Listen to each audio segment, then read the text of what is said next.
Assalamualaikum warahmatullahi wabarakatuh. Bismillahirrohmanirrohim. Sahabat yang beriman. Sebagai seorang muslim yang beriman tentunya sudah menjadi kewajiban bagi kita untuk mengetahui sejarah di balik terjadinya hari-hari penting, termasuk pada hari raya Idul Adha. Asal muasal Idul Adha bermula ketika Nabi Ibrahim alaihi salam mendapatkan wahyu dari Allah Subhanahu wa Ta'ala melalui sebuah mimpi.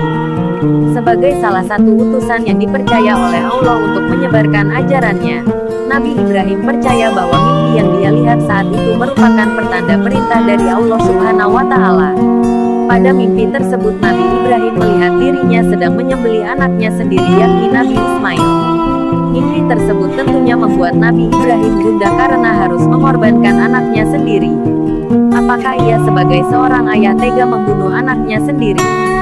Ketaatannya kepada Allah Subhanahu wa Ta'ala lebih besar dibandingkan dengan kecintaan kepada Nabi Ismail. Hal ini dibuktikan dengan Nabi Ibrahim yang akhirnya memberanikan diri untuk menyampaikan apa yang ada dalam mimpinya saat itu.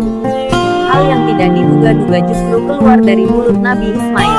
Nabi Ismail justru mengiyakan dan mengamini apa yang sudah diceritakan oleh ayahnya.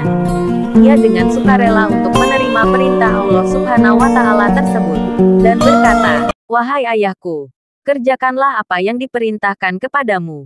Sebelum lanjut, jangan lupa di like video, komentar, bagikan, dan subscribe. Muncul setan yang datang menghampiri dengan bisikan-bisikan sesatnya agar Nabi Ibrahim mengurungkan niatnya tersebut. Namun iman dan tekad Nabi Ibrahim sudah bulat kala itu. Ia mengambil batu kemudian melemparkannya kepada setan dengan teriakan, "Bismillahi Allahu Akbar."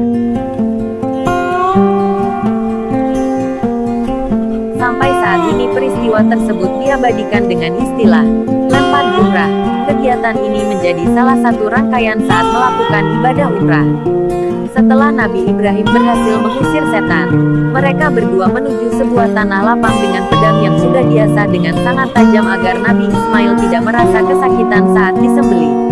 Hal tidak masuk akal terjadi saat Nabi Ibrahim mencoba untuk menyembelih Nabi Ismail. Pedang yang sudah diasah dengan sangat tajam terpental secara terus-menerus. Di tengah usaha yang tengah dilakukan oleh Nabi Ibrahim, Nabi Ismail meminta agar talinya dilepaskan sebagai tanda kepasrahan atas perintah Allah. Di tengah usaha yang dilakukan Nabi Ibrahim secara tiba-tiba malaikat Jibril datang menghampiri mereka berdua untuk menukar Nabi Ismail dengan hewan ternak yakni kurban.